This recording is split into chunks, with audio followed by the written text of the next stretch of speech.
Over the past couple of decades, what we've seen is what I call a molecular evolution in pediatric brain tumors, where things like DNA sequencing and different molecular techniques of analyzing these tumors have allowed us to describe them in much more detail.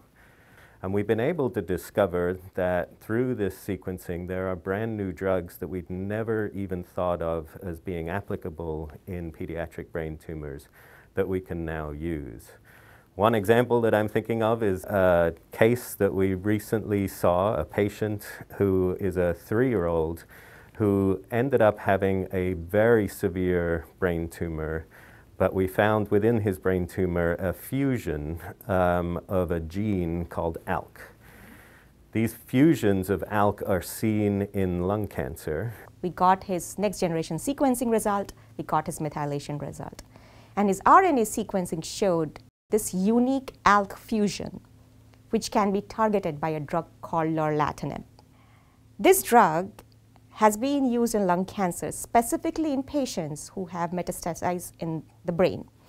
And we know that those patients have responded well, so we knew that this drug can cause blood-brain barrier. So we didn't have any option for our patient. He was going into palliative care. We were slowly withdrawing support. And the parents requested something, anything that we can probably try, and that's when we decided to try lorlatinib on our patient.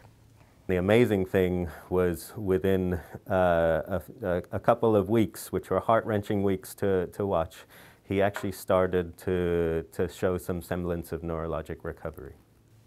Yeah, and within 6 weeks he was discharged from the hospital on a wheelchair, but then as the weeks kept on going, we could send him home. He started walking, and he went to preschool with his peers. Yeah, so he continues on the medicine, and we actually tried to stop the medicine, and we saw the disease start to inch back again. We restarted it, and it went away. But that means he likely has some underlying disease that needs ongoing treatment. So he will remain on this therapy, but what the miraculous thing is this was a child who was in our ICU on full ventilatory support, and now is taking a single tablet and running around preschool with his friends.